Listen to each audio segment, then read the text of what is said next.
Welcome. My name is Roger King, and I will be working with Michael to present to you information on defects. Um, my input will be materials defects, fabrication defects, and also defects that arise from corrosion during service of the pipeline. When we make pipeline material, uh, we can introduce defects into the material itself, and the type of defect in these pipe materials has changed over time as the technology of fabrication of the pipe material has changed. When we actually make our pipeline, we will weld the pipe material, the joints together, and we will introduce defects in the weld. Once we enter into hydro testing and then commissioning, the pipeline is active and we have risks of internal corrosion. We also, of course, have external corrosion issues. Whether we get internal corrosion depends on the nature of the fluid in the pipeline and also on the operating conditions.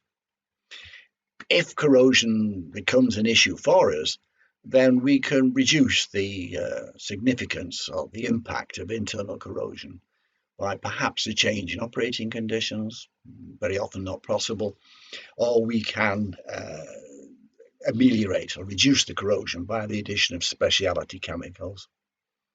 These can be corrosion inhibitors for general corrosion, or in oil pipelines where we can get microbiological growth and biological corrosion, then we can use a combination of pigging and biocides to control the bacterial corrosion. External corrosion occurs on all pipelines. It depends on the location and it depends on operating conditions of the pipeline. We prevent the external corrosion, or attempt to, by the combination of an external coating on the pipeline and the application of cathodic protection. Metal loss, of course, can be internal and external, can be just straightforward loss of metal, therefore thinning of the pipe wall, with all that entails in terms of pressure retention, or it can be a more insidious and nasty form.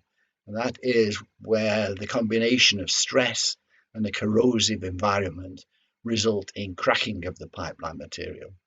If we discover that our pipeline is suspect, there are integrity issues, there are auxiliary or ancillary methods of evaluation which we can use in the gap between our inline inspections.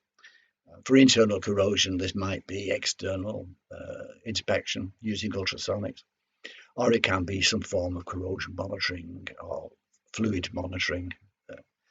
External corrosion, again, we can evaluate the condition of our coating by special surveys made along the length of our pipeline. And these can be very useful in identifying areas that need special attention later. And the course will cover these methods of overcoming our defects. So I'm looking forward to meeting you all and sharing information and stories with you. Good hunting.